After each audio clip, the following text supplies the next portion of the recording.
Bom dia, galera do final de semana, galera do domingo, galera que vai assistir essa aula segunda, terça, quarta, quinta, sexta, sábado. Como é que vocês estão, meu time? Bom demais? Vocês estão bem? Vocês estão acostumados, né? Aliás, a gente preparou a semana inteira aula de resolução de questão, que eu sempre brinco, que eu sempre comento em toda aula que eu faço. A aula de resolução de questão é a hora que você vai consolidar todo o seu estudo. Então, tudo que você fez de estudo principal, revisão, os ciclos de estudo, videoaula, PDF, tudo. Agora, na hora da questão, é a hora que a gente consegue aparar algumas balizas e chegar aí a um denominador comum. Fechou, galera? Sem mais delongas, hoje a pegada da nossa aula vai ser responder questões referentes ao cargo de escrevente de São Paulo, concurso aqui da VUNESP para Tribunal de Justiça de São Paulo. E eu preparei questões voltadas ao processo penal. Fechou? Bora lá, vamos começar porque questão boa é questão na tela. Vou colocar aqui para vocês. Vamos lá. VUNESP 2023, nos termos do Código de Processo Penal, é correto afirmar. Letra A. Qualquer das partes poderá a qualquer momento pedir ao juiz que declare a sentença, sempre que nela houver obscuridade, ambiguidade, contradição ou omissão. Opa! A qualquer das partes poderá a qualquer tempo pedir ao juiz que declare a sentença, sempre que nela houver obscuridade, ambiguidade, contradição ou omissão. Isso aqui tá correto, meu time? Vamos depois a gente ver uma por uma. Letra B.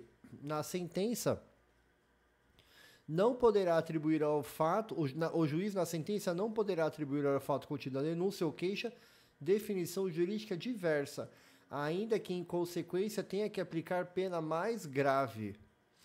C.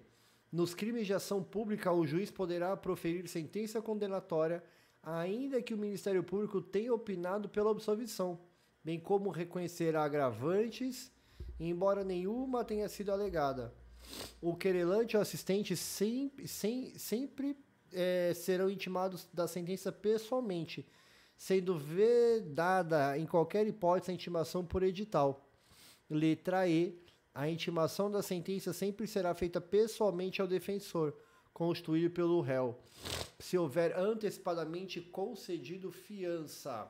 Essa é a questão, beleza? Essa é a questão. Agora vamos ver ela uma a uma, tá? Uma a uma. Qualquer das partes, vamos colocar assim, ó. Aqui a gente dá aqui, Ctrl C. Vamos ver aqui, ó. Qualquer das partes, deixa eu até colocar assim, ó. Eu vou duplicar porque eu vou fazendo agora com vocês. Qualquer das partes poderá a qualquer momento, galera, a qualquer momento, pedir ao juiz que declare sentença sempre que nela houver contradição. Aqui nós sabemos, né? Aqui a gente até tem um erro, a gente ainda tem o erro material, né? Nessas hipóteses, nós estamos dentro dos embargos de declaração. Os embargos de declaração, eles são um recurso interno.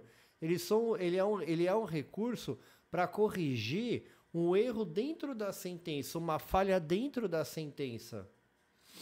E a pergunta é, eu posso a qualquer tempo opor embargos de declaração? Será que é essa a proposição da questão? Então o juiz dá uma sentença hoje. Aí a sentença tem recurso, tá indo lá pro STF. Aí quando chega lá no STF, fala assim, opa, pera lá, eu vou embargar a decisão lá atrás, porque a decisão foi ambígua. Será que pode, galera? Claro que não, né? O prazo para os embargos, eles são de 2 dias, 382 do Código de Processo Penal. Ai, tô com uma alergia braba hoje, time. Próxima questão. Então essa aqui tá errada, a letra A, né? Letra B. O juiz na sentença não poderá atribuir ao fato contido na denúncia ou queixa definição jurídica diversa, ainda que em consequência tenha que aplicar a pena mais grave.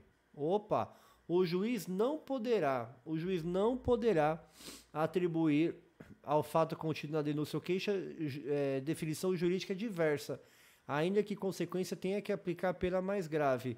Aqui também está errado e eu vou provar para vocês. Pensem o seguinte. Alguns de vocês já estudaram a emendatio libelli. A emendatio libelli, aliás, minha câmera está pegando, eu vou ter que puxar os slides para cá. A emendatio libelli tem a seguinte definição: o juiz, sem modificar a descrição do fato contido na denúncia ou na queixa, poderá atribuir-lhe definição jurídica diversa, ainda que em consequência tenha que aplicar a pena mais grave. Então, por exemplo, quer ver? Deixa eu dar um exemplo aqui que eu acho que fica melhor. Quer ver esse exemplo que eu vou dar aqui, ó? Vou fazer assim, ó. Fazer ao vivo. Olha, vamos colocar... Opa, 183 não, né? 183 vai ficar um pouco grande. Aqui, ó. Pedro, vírgula, mediante emprego de arma de fogo, subtrai para si o aparelho de telefonia móvel de Mévio.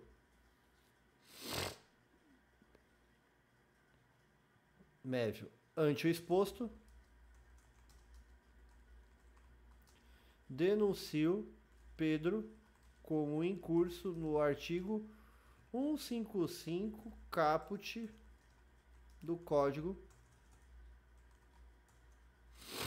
Penal. Isso aqui, galera, é a denúncia. Pergunta. Essa aqui é a denúncia. Na sentença, o juiz ele vai ficar vinculado ao crime. Vocês viram a besteira que aconteceu aqui? O promotor tinha um caso, que era o Pedro, com emprego de arma de fogo, subtraiu para si o aparelho de celular do Mévio. Que crime que é esse? Crime patrimonial com emprego de arma de fogo, subtração de coisa alheia móvel. Ah, Pedro, é o crime de roubo 157. Não é o artigo 155. Só que olha aqui, o promotor denunciou o Pedro por furto. Simples. Que tem uma pena de reclusão de 1 a 4 anos mais multa. E agora?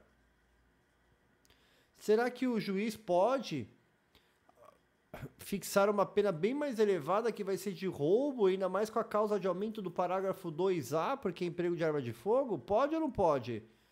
Pode. O juiz, gente, aqui é muito legal. Na ação penal, o Pedro, ele vai se... aliás, deixa eu colocar aqui que o Pedro, ele vai se defender, vou colocar em verde, dos fatos. O Pedro se defende dos fatos. Ele não se defende da capitulação jurídica do promotor. Não. Ele vai se defender dos fatos. Olha, pera lá. Eu não roubei ninguém, eu não usei arma, eu não estava aí. Ele vai se defender dos fatos. Então, assim, galera, o juiz pode. Aliás, eu trouxe até um quadro comparativo entre as hipóteses de emendácio e mutácio. Deixa eu ver se eu consigo até aumentar um pouquinho mais. Acho que o máximo que vai dar aqui é 18, nem deu 18. Mas tá bom. Olha só. A emendácio, eu não coloquei fato novo. O juiz, na hora de dar a sentença aqui, ele vai ter que avaliar esse fato. Ele não pode dar fato novo. Se ele tiver que durar... Olha, o Pedro subtraiu o celular. Aí, durante a instrução, descobriu-se que o Pedro ameaçou o Mévio, quer com emprego de arma de fogo ou quer por outro modo. Aí lascou. Aí a situação mudou. Mas o juiz ele pode dar uma nova classificação. desde que ele não mude, não altere a dinâmica fática. Beleza? Beleza, ó. Sem modificar descrição do fato. Vou colocar em roxito aqui. Se mudou a descrição do fato, apareceu um negócio novo, aí apareceu um fato novo durante a instrução, que não se tinha antes da denúncia. Aí para o jogo, volta para o Ministério Público, e o Ministério Público vai aditar, se ele entender que é o caso, a denúncia em até 5 dias. Então tá aqui, ó. Se for caso de alteração do fato, aqui a gente não está dentro mais da emendácio libere. Nós estamos dentro da mutácio libere. Mutácio. Beleza? Então vamos lá. Não poderá? Claro que pode. Deixa eu mudar aqui. Claro que pode. Claro que pode. Ainda que tenha que dar uma pena mais grave. Acabei de mostrar o exemplo do roubo e do furto. Letra C. Nos crimes de ação pública, o juiz poderá proferir sentença condenatória, ainda que o Ministério Público tenha opinado pela absolvição, bem como reconhecer agravantes, embora nenhuma delas tenha sido alegada. Olha só. Gente, será que o Ministério Público pode pedir a absolvição? Então o MP recebe inquérito policial, faz a denúncia, pedindo logo a condenação. Ao longo da instrução ele fala assim, caramba, aquilo que eu havia denunciado, eu acreditava que era o réu o autor do crime. Mas depois de colher essa prova toda, não estou mais confortável com a condenação dele. Pode ser que ele seja inocente. Eu, Ministério Público, peço a absolvição. Será que o juiz pode condenar? Será que o juiz pode condenar? Pode, time. E aqui é uma bela discussão sobre o nosso sistema acusatório. Eita, que hoje eu tô lascado, hein, time? É uma bela discussão que se tem na doutrina, porque se o nosso sistema é acusatório do artigo 3A do Código de Processo Penal, o dono da ação penal é o Ministério Público. É o Ministério Público. E se o Ministério Público, então, ele é o titular da ação penal, como que o dono da ação penal diz que quer absolver e o Estado, o juiz, vai e condena? A resposta é a seguinte: o destinatário da prova, o dono da prova é o juiz. O Ministério Público é o titular da ação penal para impulsionar a ação penal, para deflagrar a ação penal. Quando o Ministério Público ele decide, então, recebe o inquérito, ele fala, não é caso de arquivado, não é caso de prova nova, novas diligências, eu vou de fato ofertar denúncia, a partir desse momento ele passa a bola para o Poder Judiciário. E aí o Poder Judiciário que vai valorar e vai dizer se condena ou não. Beleza? Deixa eu ver se eu trouxe, acho que eu não coloquei. Essa tá correta, olha, quer ver? Aqui, ó.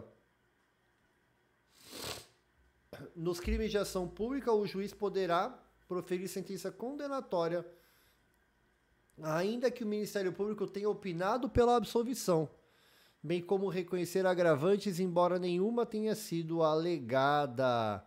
Então, a nossa questão, por enquanto, é a letra C. Mas vamos ver a letra D e a letra E. Vamos ver.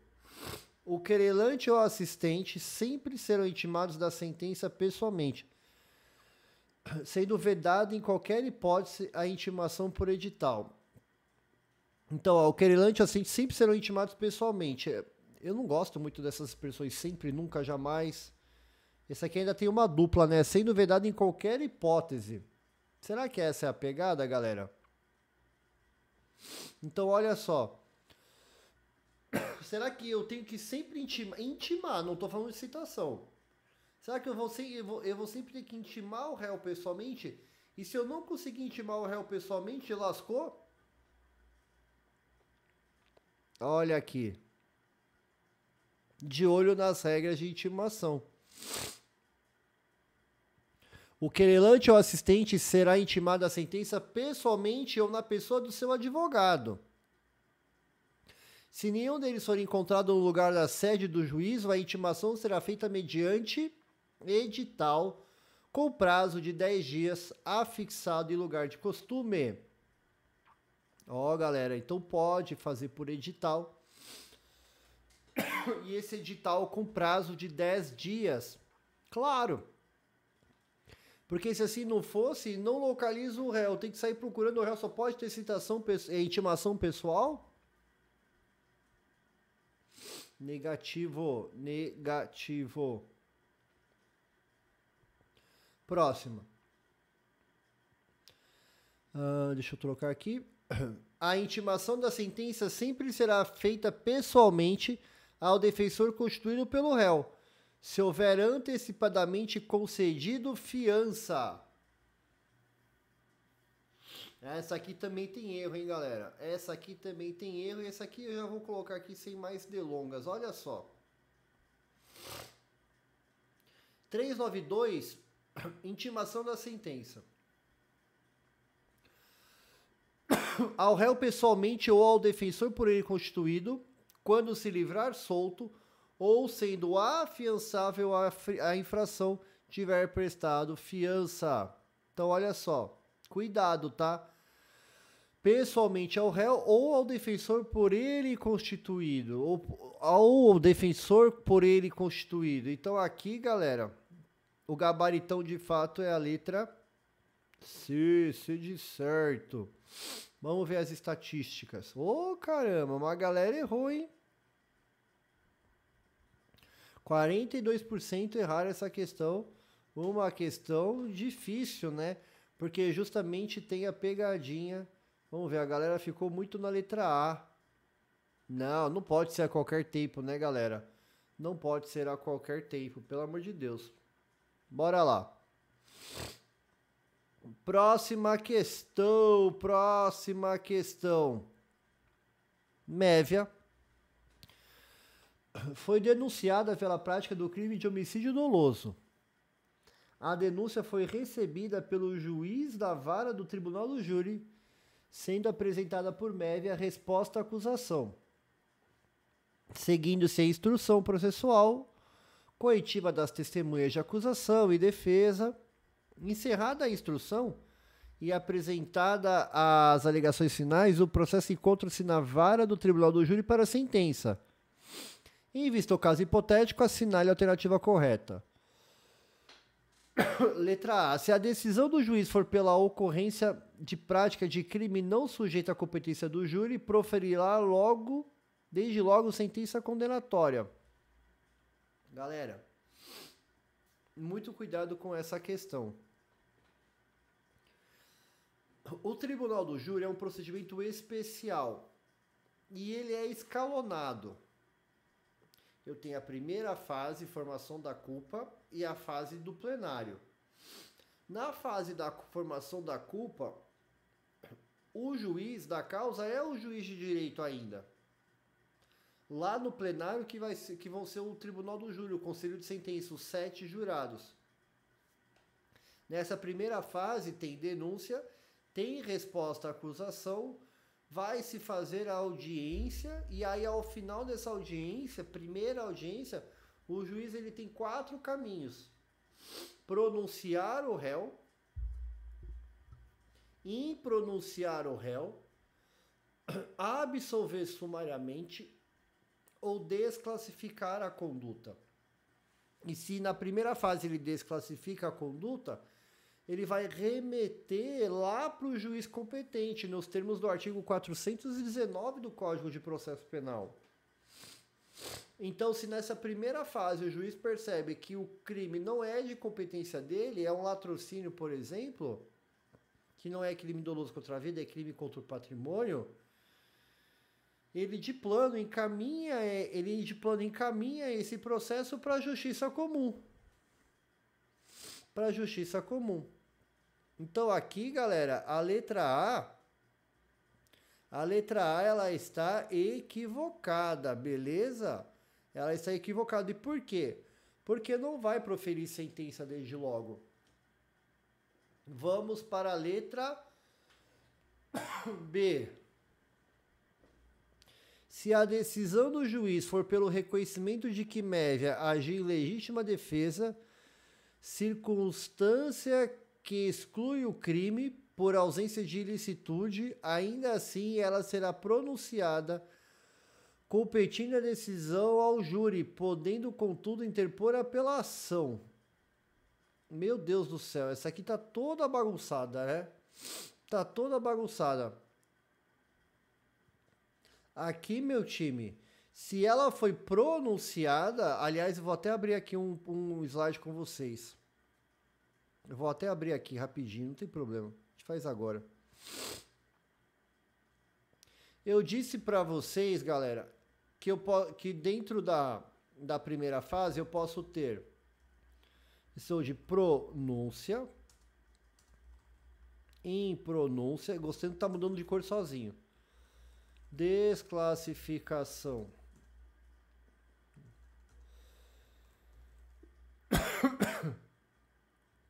E a absolvição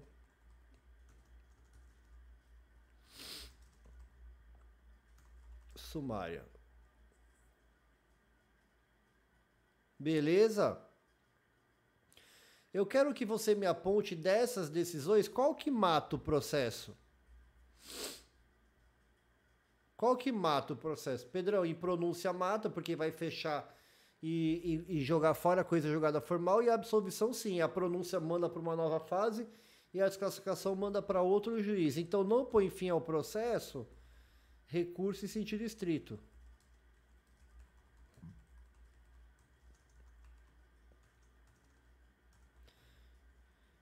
É decisão definitiva? Sentença.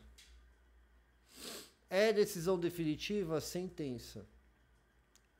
Continua o processo? Continua, porque vai lá para a justiça comum, por exemplo, desclassificação. Você percebeu que pronúncia começa com consoante? Cadê aqui? Oh, meu Deus. Vamos colocar aqui uma cor diferente aqui. Eu não estou conseguindo colocar a cor que eu quero. Então, ó, o recurso científico também não começa com consoante. A desclassificação não começa com consoante. O res não começa com consoante. Já do outro lado, a impronúncia não começa com vogal. Isso aqui é sentença. Pelo amor de Deus, isso aqui é apelação, né? Sentença definitiva, cabe apelação. A apelação não começa com vogal. Recurso de apelação não começa com vogal. Então, ó, sempre que a decisão for definitiva, cabe apelação. Um macete no tribunal do júri é vogal com vogal, consoante com consoante. Na questão, ele coloca: ela foi pronunciada, ó, pronunciada, interpor a apelação. A pronúncia é consoante, a apelação vogal. Não, de pronúncia cabe recurso em sentido estrito, lá nos termos do artigo 581, inciso 4 do Código de Processo Penal. Então essa está equivocada. Bora para C. Se a decisão do juiz for pela impronúncia de Mévia, ainda que preclusa, enquanto não extinta a punibilidade, surgindo prova nova, poderá ser formulada nova denúncia contra ela. E aí, galera? E aí, o que vocês acham dessa nossa questão? Lembra que eu falei, ó, eu tô jogando e não coloquei na tela aqui, ó. Se a decisão do juiz for pela impronúncia da Mévia, enquanto não extinta a punibilidade, ele pode sim oferecer nova denúncia, porque a impronúncia ela faz coisa julgada, vou até colocar aqui, ó, a impronúncia ela faz coisa julgada formal. Ela não analisa o mérito, não há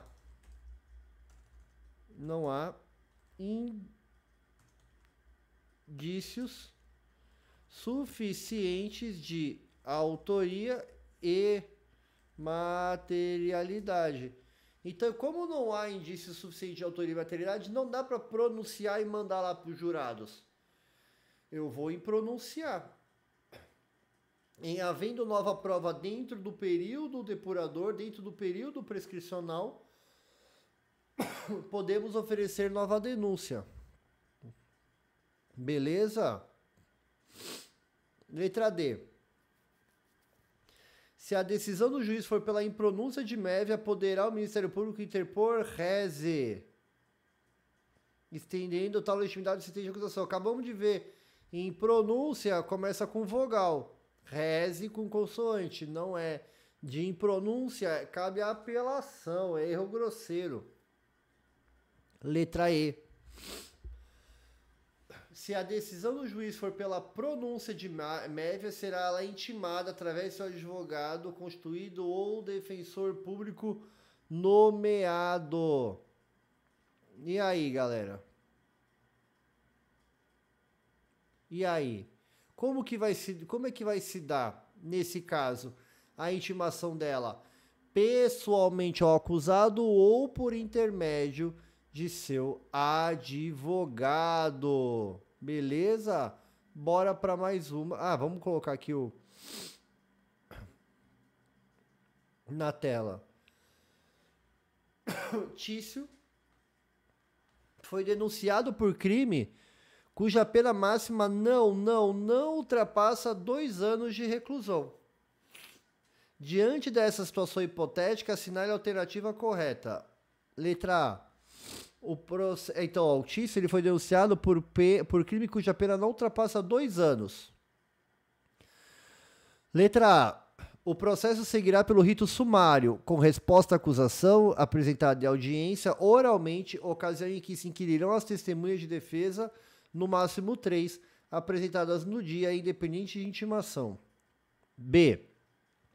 O processo seguirá pelo rito do juizado especial criminal, e não sendo o Tício localizado para ser pessoalmente citado, haverá remessa ao juízo comum para prosseguir sob o rito sumário. Boa. Será? C. O processo seguirá pelo rito sumário e após a resposta à acusação apresentada por escrito, no prazo de 10 dias, Tício será sumariamente absolvido se comprovar ter praticado o fato em estado de necessidade. D. O processo seguirá pelo rito ordinário e, uma vez citado, deverá apresentar resposta à acusação no prazo de 10 dias, podendo arrolar até 8 testemunhas. E o processo seguirá pelo rito sumário e, uma vez citado, deverá apresentar resposta à acusação no prazo de 10 dias, podendo arrolar até 5 testemunhas. E aqui, galera, sem mais delongas, na question 3, eu trouxe um apanhadão. Olha o rito ordinário. A pena máxima é igual ou superior a 4 anos. Então, aquele caso do Tício está fora.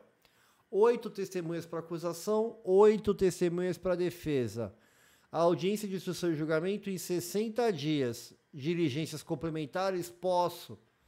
Alegações horários por escrito. A alegação oral é a regra, né? Ou então por escrito, os tal dos memoriais, alegações finais por escrito, num prazo de 5 dias. E a sentença, 10 dias após a alegação por escrito. Esse é o rito ordinário. Já o rito sumário, a pena máxima ela tem que ser menor que 4 anos.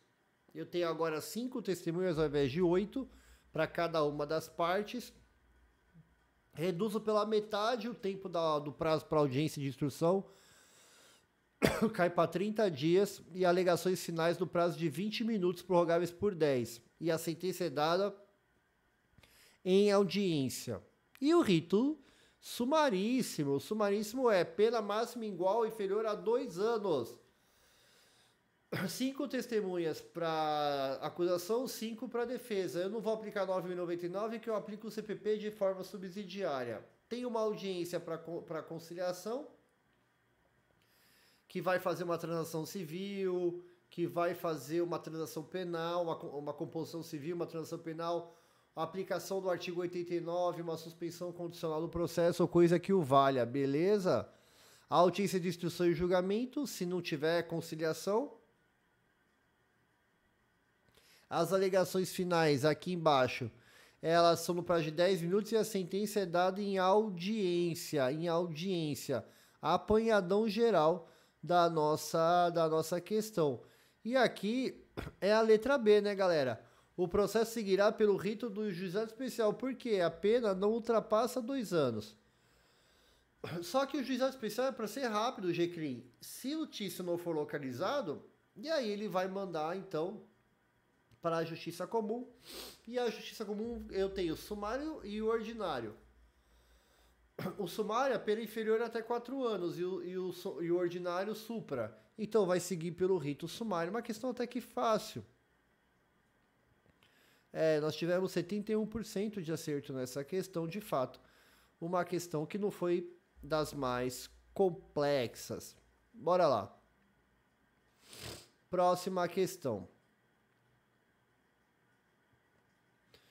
9.099. Vamos responder sobre a lei dos crimes de menor potencial ofensivo. Letra A. As infrações de menor potencial ofensivo, as contravenções penais e os crimes cuja pena não exceda 1 ano. A gente acabou de ver que não, né? Mas beleza. São 2.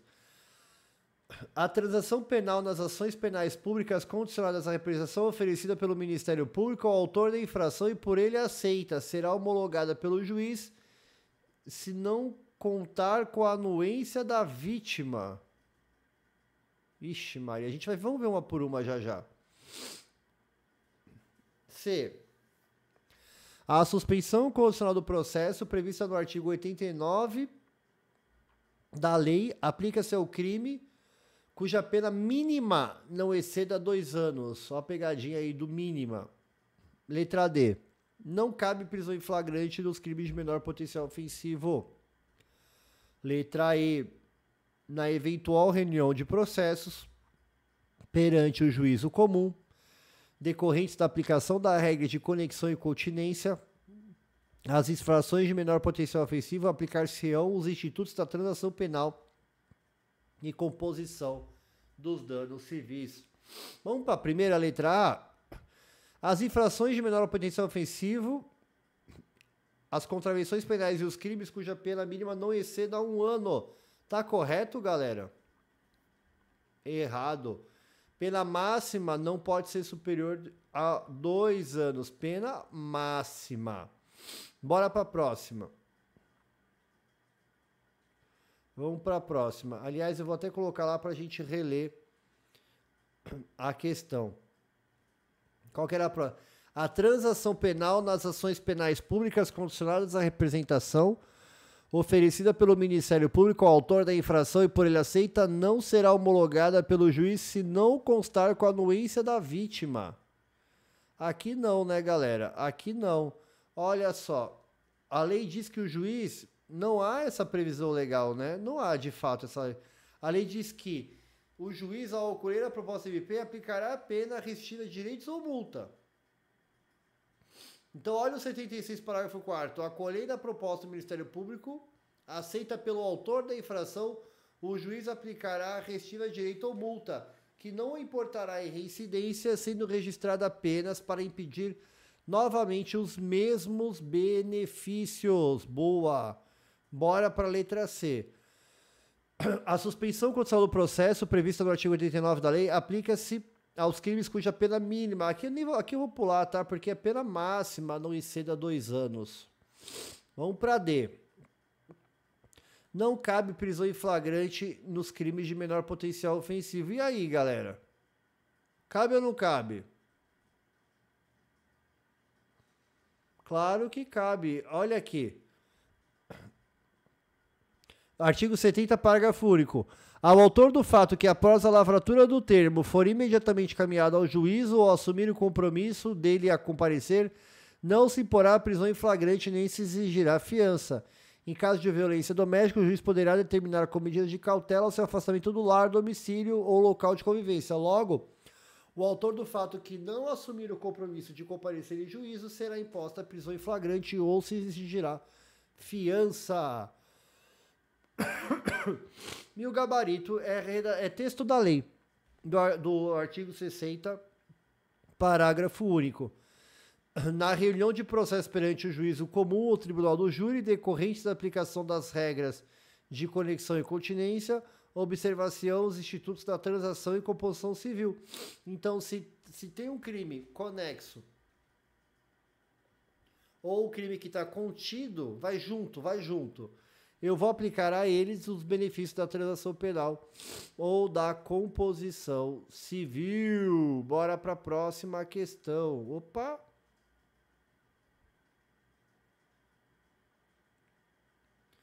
Deixa eu ver a próxima.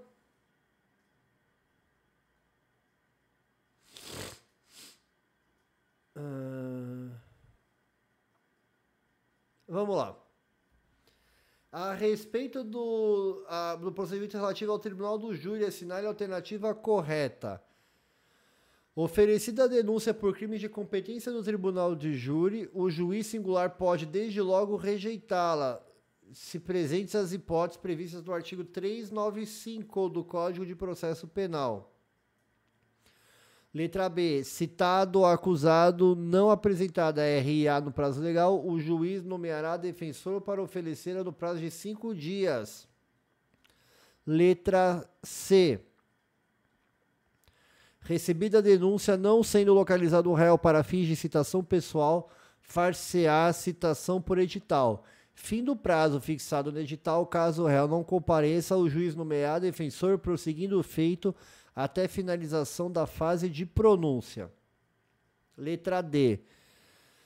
Encerrada a instrução processual da primeira fase do júri, poderá o juiz pronunciar o acusado, impronunciar, absolver sumariamente ou reconhecer a prática de crime não sujeito à competência do tribunal do júri, proferindo desde logo sentença condenatória.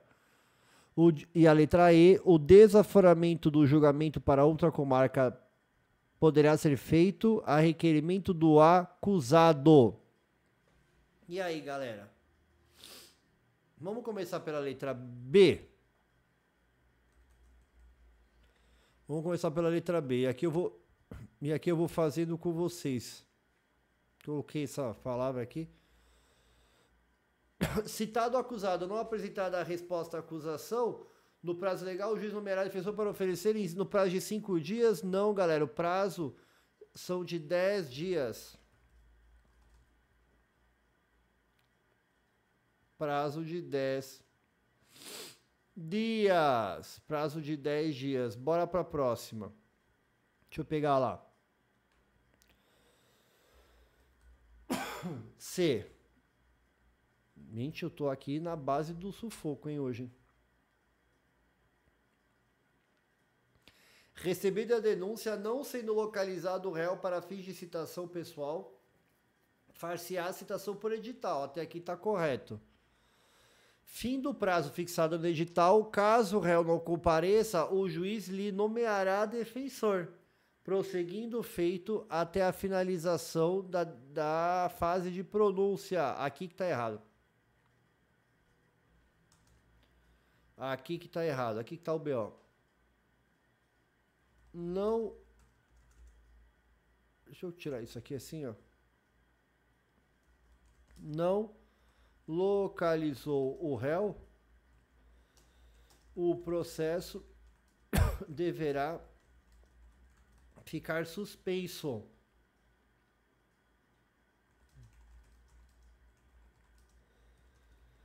(366) do CPP suspende o processo.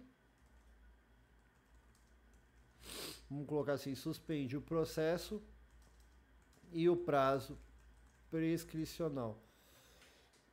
Gente, não tem como. Vocês têm uma certeza na vida, é que você não vai receber aí uma visita de oficial de justiça dando cumprimento, intimação, uma sentença penal condenatória de um processo que você nem imaginava. Não tem essa hipótese no direito penal. Não tem essa hipótese no direito penal. A citação ela é pessoal. E se for por edital e você não apareceu no nomear defensor, o processo e o prazo prescricional vão ficar suspensos. Até que você, de fato, apareça. Bora pegar mais uma.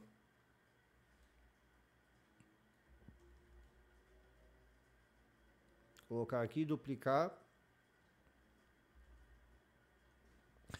Encerrada a instrução processual da primeira fase do júri, poderá o juiz pronunciar o acusado, em pronunciar, absolver sumariamente ou reconhecer a prática de crime não sujeito à competência do tribunal do júri, proferindo desde logo sentença condenatória. Aqui não, galera. Se é na primeira fase ele desclassificou, se é na primeira fase, se houve desclassificação na primeira fase do júri, a ação penal, ia colocar o processo, né, mas a ação penal deverá ser remetida ao juízo competente, nos termos do artigo 419 do CPP.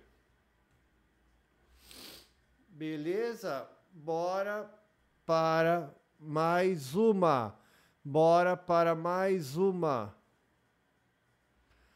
Aliás, eu vou até pegar aqui, ó, porque vai me facilitar. Cadê? Pum, aqui. Desaforamento. Pode ser requerido pelo acusado. Olha aqui. Quem pode fazer? Requerimento do Ministério Público, vou colocar em vermelho, do assistente do MP, do querelante ou do acusado mediante representação do juiz. Como que a questão tá? O desaforamento do julgamento para outra comarca da mesma região poderá ser feito apenas por requerimento do acusado. O acusado pode, mas outros legitimados também o farão. Beleza? Porque olha o que a questão colocava. O desaforamento do julgamento poderá apenas a requerimento do acusado. Então o gabarito é letra A. Oferecida a denúncia por crime de competência do tribunal do júri, o juiz singular pode desde logo rejeitá-la se presentes as hipóteses do artigo 395 do Código de Processo Penal. Beleza, meu time? Beleza? Vamos fazer mais uma? Olha essa aqui. A respeito dos recursos e das ações constitucionais previstas no Código de Processo Penal, assinar a alternativa correta. Letra A. A interposição de recurso sempre será voluntária, inexistindo hipótese de interposição de recurso de ofício. Nós temos, né? A legitimidade para impetrar habeas corpus é privativa do advogado, admitindo excepcionalmente o Ministério Público como fiscal da lei. A revisão criminal tem por objetivo tanto inocentar o acusado quanto lhe diminuir pena, nas hipóteses de surgimento de circunstâncias que autorizem ou determinem diminuição especial da pena. Das decisões proferidas, a letra D, das decisões proferidas pelos tribunais quando não unânimes favoráveis ao réu, caberão embargos infringentes a serem interpostos pelo órgão de acusação, não está errado, pelo prazo de 10 dias. Letra E. Da decisão de pronúncia e pronúncia do réu, nos processos de competência do tribunal do júri, caberá a apelação. Olha aí como as questões se repetem. Bora lá. Vamos começar pelo final aqui. Aliás, eu vou copiando aqui e aí a gente vai fazendo o mesmo esquema que eu coloquei aqui, que eu acho que ficou bom. Vamos lá. Da decisão de pronúncia ou impronúncia cabe apelação. Não, da decisão de pronúncia é com consoante. Cabe rese. Recurso em sentido estrito. A letra A está a letra E está errada. Vamos para D.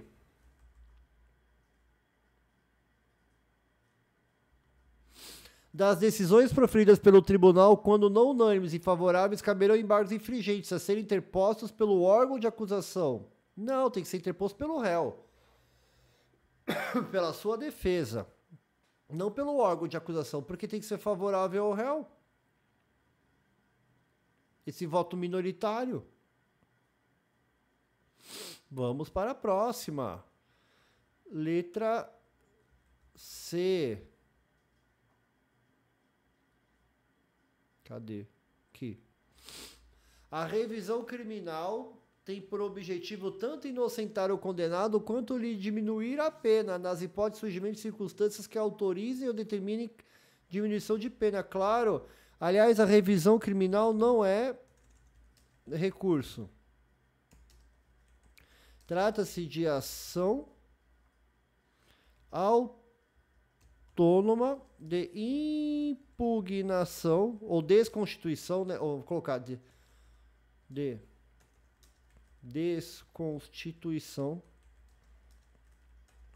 de coisa julgada. Ela tem as hipóteses lá no 621 do CPP. E ela pode sim anular o processo, absolver, reduzir pena. Tem lá as 3 hipóteses no 621. Tem uma aula própria aqui só para a gente trabalhar a revisão criminal. Que é o nosso gabarito, né? E a letra B.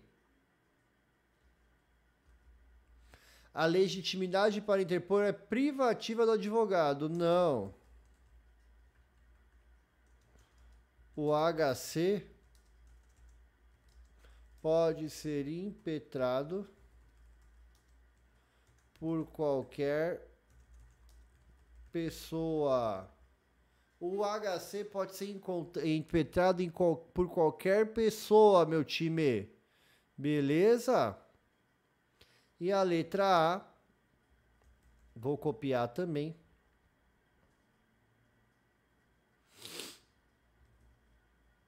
A interposição de recursos sempre será voluntária. Sempre será voluntária, galera. Será? Não, né, meu time? Eu tenho as hipóteses de reexame necessário, de remessa necessária. Pensem nos casos de reabilitação. Aqui está equivocada. Nós temos vários mecanismos, vários outros mecanismos dentro do Código de Processo Penal. Aliás, deixa eu até abrir o CPP aqui, ó. Deixa eu abrir o CPP. Se minha internet ajudar, vou dar um controle.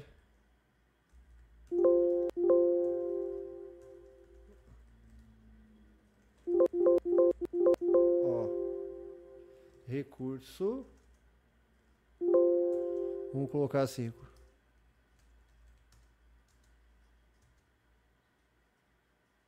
Olha aqui. Vou colocar, por exemplo, uma regra do 746 pra gente aqui, ó. CPP. Não sei porque fica vermelho aqui. Parece que eu tô colocando o que tá errado. Aqui, ó. Da decisão que conceder reabilitação, haverá recurso de ofício. Então, existem sim várias possibilidades de decisão que conceder habeas corpus. Da reabilitação criminal, haverá hipótese de incidência do recurso de ofício. Beleza, meu time? Deixa eu só ver ali qual foi qual foi o índice de acerto dessa questão. Vamos ver junto. Deixa eu mudar para cá. Questão dividida, hein? Muita gente errou. Muita gente também errou essa questão. 32% da galera acabou errando essa questão. Uma questão também um pouquinho delicada. Meu time do coração. Se você ficou com alguma dúvida com relação à nossa aula de hoje, você não permanecerá com ela. Você vai entrar em contato comigo aqui no Instagram e no menor tempo possível a gente vai solucionando. Olha quantos temas a gente acabou vendo nesse nosso encontro hoje. Bastante coisa, né? Bastante coisa. Então, sempre que você tiver uma sugestão de conteúdo, fazer qualquer tipo de interação, discutir série da Netflix comigo, o que você quiser. Você vai me mandar uma mensagem e no menor tempo possível eu entrarei em contato. Beleza? Bons estudos e até o nosso próximo encontro.